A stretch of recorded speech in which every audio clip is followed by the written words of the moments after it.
दोस्तों, कैसे हैं आप लोग। स्वागत है आपका मेरे चैनल ओनली यूपीएससी में।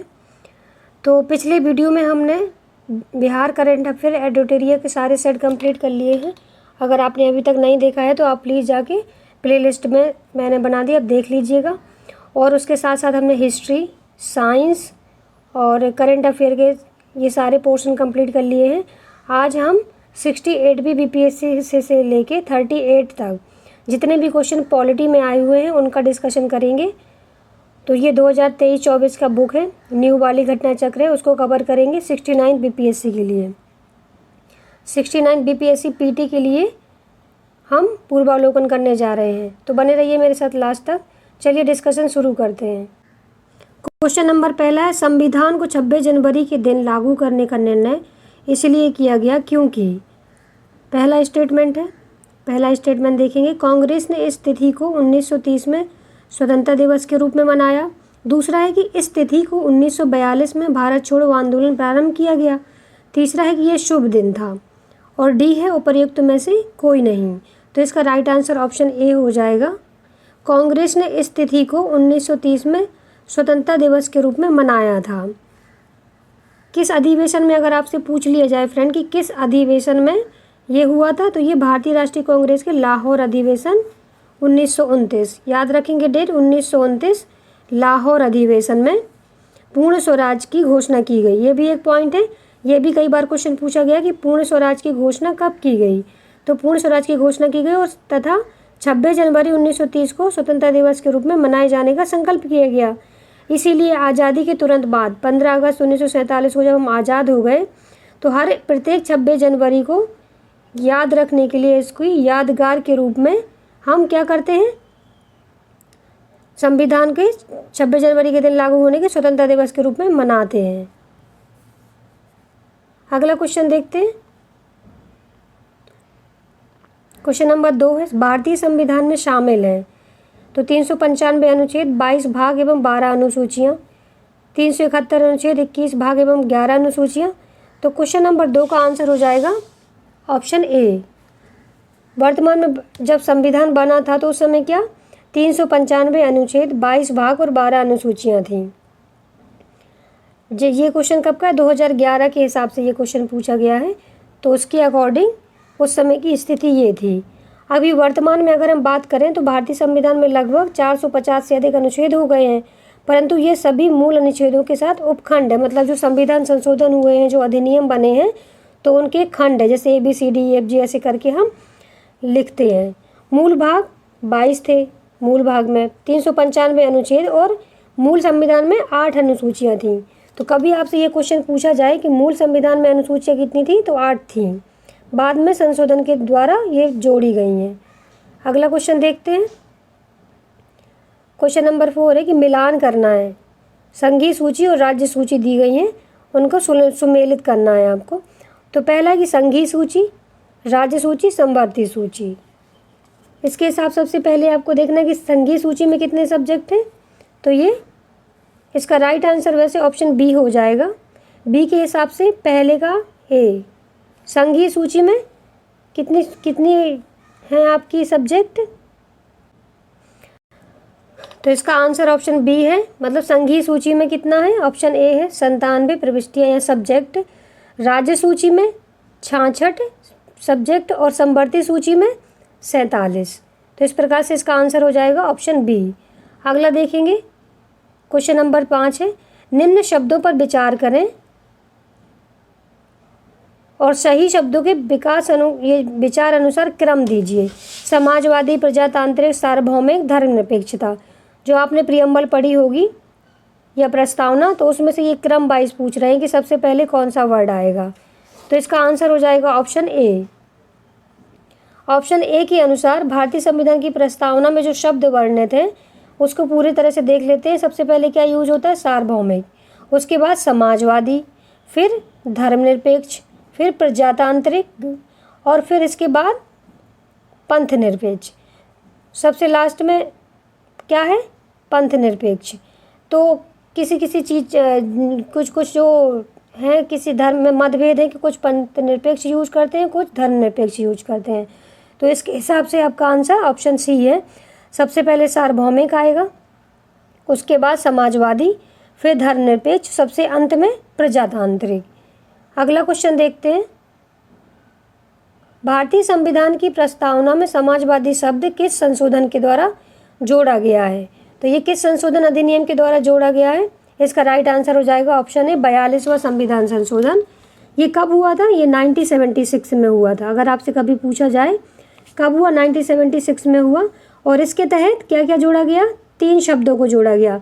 एक तो समाजवादी, दूसरा पंथ निरपेक्ष और अखंडता। आप याद रखेंगे पंथ निरपेक्ष और अखंडता, ये 3 शब्दों को 42वें संविधान संशोधन 1976 में जोड़ा गया था। अगला देखेंगे। अगला है कि एक नया राज्य बनाने में संवैधानिक संशोधन के लिए कैसा बहुमत चाहिए? जब आप एक नया राज्य बनाते हैं तो संविधान में संशोधन करना है तो किस प्रकार का बहुमत चाहिए? तो इसका राइट आंसर हो जाएगा ऑप्शन ए साधारण बहुमत। क्यों चाहिए? क्योंकि राज्यों के निर्माण के लिए संशोधन हेतु 368 के तहत विशेष प्रक्रिया अपनाई नहीं जाती है। अगर राज्य के बनाने में संवैधानिक संशोधन करता है तो वो आर्टिकल 368 के तहत संशोधन नहीं माना जाता है। संसद साधारण बहुमत से एक नए राज्यों का निर्माण कर सकती है और संविधान के अनुच्छेद 4(2) के अनुसार इस प्रकार की विधि, ये जो आर्टिकल 368 के प्रयोजन के लिए संविधान संशोधन नहीं समझी जाएगी। तो आप कभी भी अगर आपसे ये क्वेश्चन पूछा जाए एक नया राज्य बनाने के लिए या नए राज्य के नाम में परिवर्तन करने के लिए या सीमा बदलने के लिए कौन सा संविधान संशोधन करना होगा, तो साधारण बहुमत से, ना कि आर्टिकल 368 के तहत। अगला क्वेश्चन देखते हैं। क्वेश्चन नंबर 8 है, उन मौलिक अधिकारों का चयन करें जो भारतीय नागरिकों को प्राप्त हैं परंतु गैर नागरिकों को नहीं प्राप्त हैं। तो कौन से मौलिक अधिकार हैं जो भारतीय नागरिकों को प्राप्त है लेकिन गैर नागरिकों या विदेशियों को प्राप्त नहीं है? भाषण और अभिव्यक्ति की स्वतंत्रता, कानून के समक्ष क्षमता, अल्पसंख्यकों के अधिकार, जीवन और स्वतंत्रता का संरक्षण। तो इस प्रकार से इसका राइट आंसर ऑप्शन ए हो जाएगा। ए क्या है? 1 और 2। इसके अनुसार जैसे भाषण और अभिव्यक्ति की स्वतंत्रता और कानून के समक्ष क्षमता, ये जो 2 अधिकार है सिर्फ इंडियन को मिले हुए हैं, भारतीय नागरिकों को। बाकी जो अल्पसंख्यकों के अधिकार हैं और जीवन की स्वतंत्रता, ये सभी को दिए गए हैं। ये किस आर्टिकल में वर्णित है? भाषण और अभिव्यक्ति की स्वतंत्रता, तो ये आर्टिकल 19 में, संविधान के भाग 3 में मौलिक अधिकारों के अनुच्छेद 19 में वर्णित है। साथ ही साथ कानून के समक्ष क्षमता, आप मुझे कमेंट में बताइए कि कानून के समक्ष क्षमता किस आर्टिकल में वर्णित है। अगर हम बात करें अल्पसंख्यकों के अधिकार या जीवन और स्वतंत्रता का अधिकार, तो आर्टिकल 29 अल्पसंख्यक के वर्ग से संबंधित है। तो इस प्रकार से 2 अधिकार जो हैं, अल्पसंख्यकों का अधिकार और जीवन की स्वतंत्रता, गैर नागरिकों को भी प्राप्त है। अगला क्वेश्चन देखेंगे। उच्चतम न्यायालय की व्यवस्था के अनुसार निजी भवनों के ऊपर राष्ट्रीय झंडे को फहराना ... के तहत हर नागरिक का मौलिक अधिकार है। तो किस आर्टिकल के तहत ये मौलिक अधिकार है? तो इसका राइट आंसर ऑप्शन बी हो जाएगा।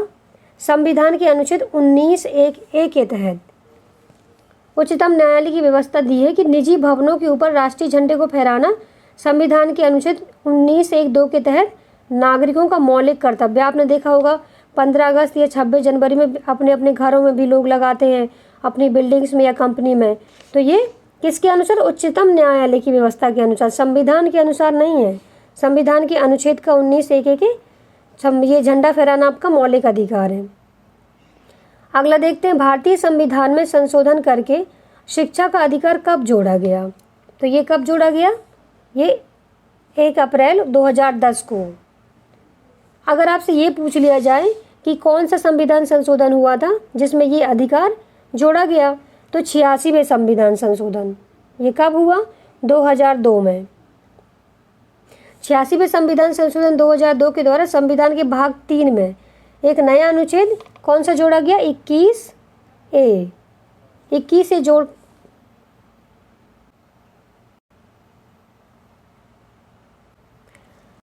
तो ये कब जोड़ा गया था? 2002 में। इसमें क्या उल्लेख किया गया था कि 6 राज्य जो है 6 से 14 वर्ष, ये भी आप याद रखेंगे, 6 से 14 वर्ष, 6 से 14 वर्ष के सभी बालकों को निःशुल्क और अनिवार्य शिक्षा की व्यवस्था करेगा। ठीक है, तो ये लागू कब हुआ? तो ये 2010, 1 अप्रैल 2010 में।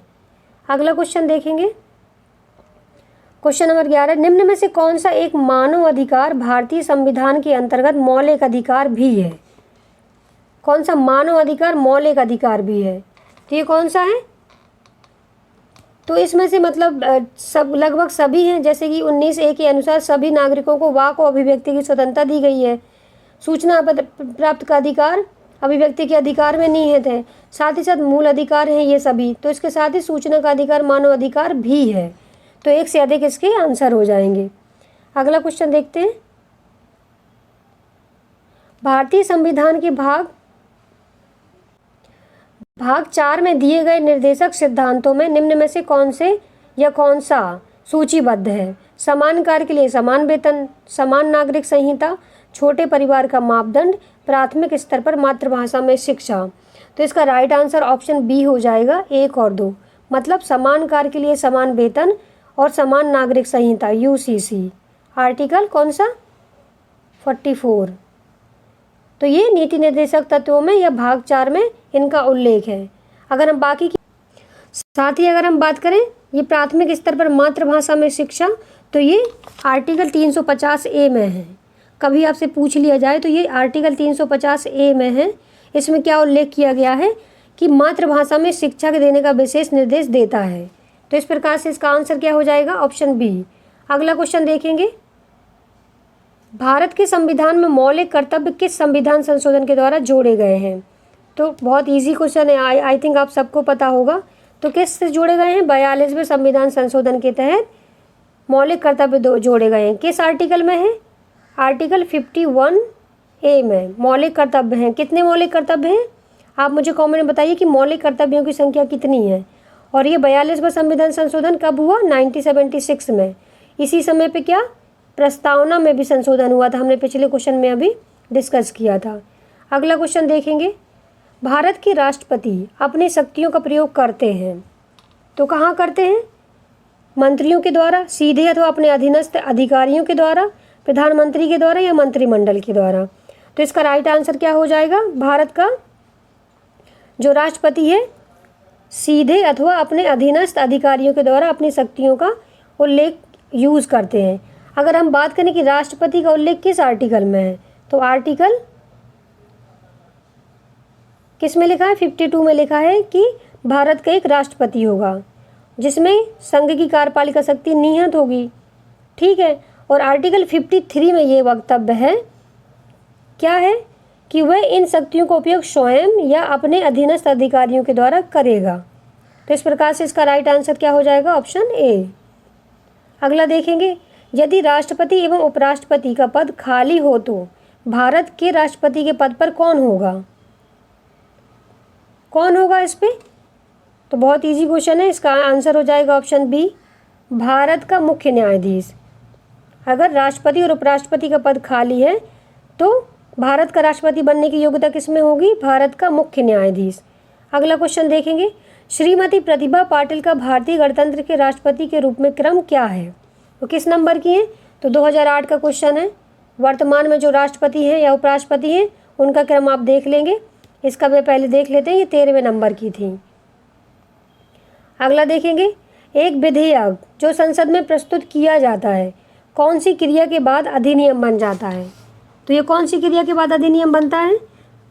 इसका राइट आंसर ऑप्शन बी हो जाएगा, जब राष्ट्रपति अपनी सहमति दे देता है तो बिल क्या है? अधिनियम या एक्ट बन जाता है। ये किस आर्टिकल में इसका उल्लेख है? तो आर्टिकल 111। आर्टिकल 111 में विधेयकों पर राष्ट्रपति की अनुमति से संबंधित है। एक विधेयक जो संसद में पेश किया जाता है वो पहले बिल होता है, जब राष्ट्रपति उस पर हस्ताक्षर कर देता है तो वो क्या बन जाता है? अधिनियम बन जाता है। तो इस प्रकार से इसका आंसर क्या होगा? Option B. अगला देखेंगे, श्री मोहम्मद हामिद अंसारी का भारत के उपराष्ट्रपति के रूप में क्रमांक कौन सा है? तो ये भी बहुत पुराना क्वेश्चन है, तो आप इतना ध्यान रखेंगे कि ये राष्ट्रपति और उपराष्ट्रपति का क्रम पूछ रहे हैं। पीएम का भी आप याद रख लेंगे, तो ये करंट में जो कवर किए गए क्वेश्चन है उसमें आप देख सकते हैं। अगला क्वेश्चन देखते हैं, राष्ट्रीय सुरक्षा समिति का प्रधान कौन होता है? तो कौन होता है? ये हमेशा प्रधानमंत्री होंगे। पदेन जो भी प्रधानमंत्री बनेंगे वो ही इस समिति के क्या होंगे? प्रधान होंगे। अगला क्वेश्चन देखेंगे, एक गैर सदस्य के रूप में संसद के किसी एक सदन की कार्यवाही में भाग ले सकता है। तो कौन भाग ले सकता है? तो ये अटॉर्नी जनरल है। मतलब कौन है जो भाग ले सकता है? तो इसका आंसर हो जाएगा महान्यायवादी, जो भाग ले सकता है। महान्यायवादी का उल्लेख किस आर्टिकल में आपसे बाई चांस कभी पूछा जाए तो आर्टिकल 76 में महान्यायवादी पद का उल्लेख है। अगला क्वेश्चन देखेंगे। अगला क्वेश्चन है कि एक एमपी की सीट को रिक्त घोषित किया जा सकता है यदि वह सदन से लगातार की अवधि के लिए अनुपस्थित रहता है। तो कोई भी एमपी जो है कितने दिन तक अनुपस्थित रहेगा कि उसको सदन से क्या किया जाएगा? रिक्त घोषित कर दी जाएगी उसकी सीट। तो ये 2 माह या 60 दिन, आप ध्यान रखेंगे 2 माह या 60 दिन। तो ये किस आर्टिकल में इस उल्लेख किया गया है? तो 101(4) के तहत संसद तथा अनुच्छेद 190(4) के तहत विधानमंडल में अगर कोई भी एमपी या विधायक 60 दिन तक या 2 माह तक संसद में उपस्थित नहीं होता तो उसकी सीट को रिक्त माना जाता है। अगला क्वेश्चन देखेंगे। राज्यसभा में होते हैं एक 280 सदस्य जिनमें 20 सदस्य भारत के राष्ट्रपति द्वारा मनोनीत किए जाते हैं। बी है कि 275 सदस्य जिनमें से 18 सदस्य भारत के राष्ट्रपति द्वारा मनोनीत किए जाते हैं। सी है 250 सदस्य जिनमें 12 सदस्य भारत के राष्ट्रपति द्वारा। तो ये इसका राइट आंसर हो जाएगा ऑप्शन सी। पुराना है, अभी संख्या अपडेट होती है तो आप उसको चेक कर लेंगे। अगला क्वेश्चन देखेंगे। हमारे संविधान के अनुसार राज्यसभा का कार्यकाल कितना होता है? तो ये 2008 में पूछा गया क्वेश्चन है, बीपीएससी 2008। तो राज्यसभा का कार्यकाल कितना होता है संविधान के अनुसार? तो इसका आंसर हो जाएगा डी। समाप्त होने के विषय में कोई भी चर्चा नहीं की गई है। हालांकि आर्टिकल 83 में ये बात कही गई है, 83(1) में ये कहा गया है कि राज्यसभा का विघटन नहीं होता, अर्थात एक स्थायी सदन है और हर 2 साल पे प्रत्येक 1/3 सदस्य प्रत्येक 2 वर्ष की समाप्ति पर सेवानिवृत्त होते हैं और नए सदस्यों का चुनाव होता है। लेकिन नॉर्मली अगर कार्यकाल पूछा जाए तो 6 वर्ष का होता है। तो इसका आंसर डी हो जाएगा। समाप्त होने का विषय के बारे में कुछ भी चर्चा नहीं है संविधान में। अगला देखेंगे। किस सभा का अध्यक्ष उसका सदस्य नहीं होता? तो किस सभा का है? तो ये स्थिति कहाँ पाई जाती है? ऑप्शन ए राज्यसभा में। राज्यसभा का पदेन सभापति कौन होता है? उपराष्ट्रपति होता है। जब तक उपराष्ट्रपति पद पर रहेंगे वो राज्यसभा के पदेन सभापति भी रहेंगे। ठीक है। और संविधान के अनुच्छेद 89 एवं 64 के अनुसार वह राज्यसभा का पदेन सभापति होता है। अगला क्वेश्चन देखेंगे। 26 है कि राज्यसभा का पदेन अध्यक्ष कौन होता है? फिर से रिपीट हुआ है, देखिए 2017 में। तो कौन होता है? उपराष्ट्रपति। तो राष्ट्रपति हो गया, उपराष्ट्रपति हो गया और सुप्रीम कोर्ट, ये मोस्ट इंपॉर्टेंट टॉपिक हैं जो हमेशा पूछे जाते हैं। अगला क्वेश्चन देखते हैं। धन विधेयक पेश किया जा सकता है, कहाँ पेश किया जा सकता है? तो इसका राइट आंसर हो जाएगा ऑप्शन ए, केवल लोकसभा में पेश किया जा सकता है। अनुच्छेद 109(1) के अनुसार धन विधेयक कहाँ पेश किया जा सकता है? केवल लोकसभा में पेश किया जा सकता है। धन विधेयक के बारे में अगर राज्यसभा की शक्तियों के बारे में बात करें तो राज्यसभा धन विधेयक में 14 दिन की अवधि पारित करना होता है, चाहे वो कोई सिफारिश करे या ना करे, लेकिन 14 दिन के भीतर पारित मान लिया जाएगा। लोकसभा उनकी सिफारिशों को मानने के लिए बाध्य नहीं है, मान भी सकती है और नहीं भी मान सकती है। तो इस प्रकार से राज्यसभा धन विधेयक के मामले में क्या है? शक्तिहीन संस्था माना जाता है। अगला देखेंगे। लेखानुदान बना होता है, लेखानुदान बना है, किससे मिलके बना है? कैग की रिपोर्ट पर मतदान के लिए, अप्रत्याशित व्यय को पूरा करने के लिए, बजट पारित लंबित होने के कारण निधि आवंटन हेतु, बजट के लिए। तो लेखानुदान किसके लिए बना होता है? इसका आंसर ऑप्शन सी हो जाएगा। बजट पारित लंबित होने के कारण निधि आवंटन हेतु लेखानुदान का उल्लेख है। ठीक है। आर्टिकल 116 के तहत लोकसभा लेखानुदान पारित करके सरकार के लिए एक अग्रिम राशि मंजूर कर देती है, जिससे क्या होता है कि कभी कभी जब बजट आता है तो उस समय सरकार के पास जो भी खर्चे होंगे उनके लिए एक वोट ऑन अकाउंट किया जाता है कि चलो जब तक बजट पास नहीं होता है तब तक आप इससे खर्च करेंगे। तो उसके लिए क्या पारित किया जाता है? लेखा अनुदान। अगला क्वेश्चन देखेंगे, लोक लेखा समिति अपनी रिपोर्ट प्रस्तुत करती है। तो लोक लेखा समिति किसको अपनी रिपोर्ट देती है? नियंत्रक एवं महालेखा परीक्षक को, लोकसभा के स्पीकर को, संसदीय मामलों के मंत्री को, या फिर भारत के राष्ट्रपति को। तो इसका राइट आंसर ऑप्शन बी हो जाएगा, लोकसभा के स्पीकर को। लोक लेखा समिति है क्या? ये लोक लेखा समिति लोक व्ययों पर नियंत्रण रखने वाली एक संसदीय समिति है। इसमें कितने? 15 सदस्य होते हैं। राज्यसभा 15 सदस्य जो होते हैं वो किससे होते हैं? लोकसभा से। और 7 सदस्य राज्यसभा से होते। टोटल कितने हो गए? 22। इतना आपको याद रखना है, इसके अलावा कुछ नहीं। क्या करती है? लोकसभा की स्पीकर को अपनी रिपोर्ट देती है। टोटल 22 सदस्य होते हैं, 15 लोकसभा से, 7 राज्यसभा से। तो इस प्रकार से आज का सेशन हम यहीं समाप्त करते हैं। छोटे छोटे वीडियो बनाऊंगी जिससे आपको भी लेंथी ना लगे। अगर सेशन पसंद आया हो तो प्लीज़ लाइक करें, शेयर करें। Thank you.